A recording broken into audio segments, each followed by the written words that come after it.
Après une entame de rencontre marquée par la maladresse des deux formations, les Bretonnes sont les premières à se montrer plus à droite.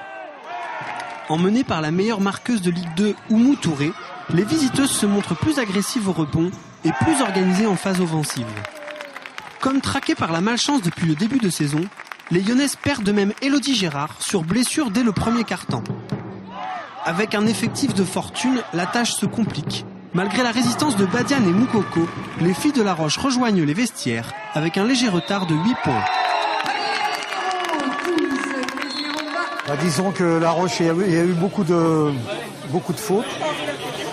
Et puis bon, il y a la blessure de Gérard aussi, quoi, qui fait que l'équipe est désorganisée complètement, quoi. Ça va être difficile, il y a des jeunes, mais bon, les jeunes sont très très bonnes, mais bon, il n'y a pas la maturité encore, quoi. Mais on a remarqué que Trégor avait quand même plus d'adresse que La Roche. Hein. Donc, mais autrement, ça joue bien. Hein. On n'a pas été déçus par la première mi-temps. Il ne reste plus qu'à remonter les 8 points d'écart pendant les deux autres quarts-temps. Je pense que le score est pour le moment correct, mais on doit faire attention là maintenant, parce que La Roche-sur-Yon on reprend. Alors peut-être que ça va être plus dur tout à l'heure. Ce supporter breton peut rester tranquille, l'heure de la révolte n'a pas sonné pour les joueuses du RVBC.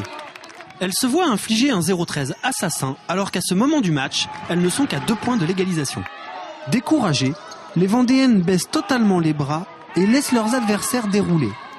Les joueuses de Trégor ne se privent pas et laissent une addition un peu salée pour les joueuses de Emmanuel Baudy. La circonstance de ce soir fait qu'à un moment donné, oui, c'est un accident, puisqu'avec toutes les blessés qu'on a, bon, c'est très compliqué en termes d'effectifs. Donc face à Léon Trégor, qui est une belle équipe, donc voilà, on s'aperçoit que l'écart il se creuse sur la fin, puisqu'on était encore un peu dans les clous au 3e quart-temps.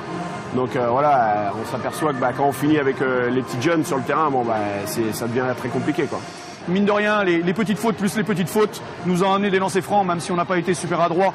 Mais voilà, le poids des fautes, je pense qu'il est quand même important sur l'ensemble du match, parce qu'on a cherché à être agressive et aller vers l'avant, prendre les intervalles. Ça nous a pas tout le temps réussi en première mi-temps, en deuxième on est un petit peu mieux et on met des lancers, et puis à la fin elle fatigue, quoi, je pense.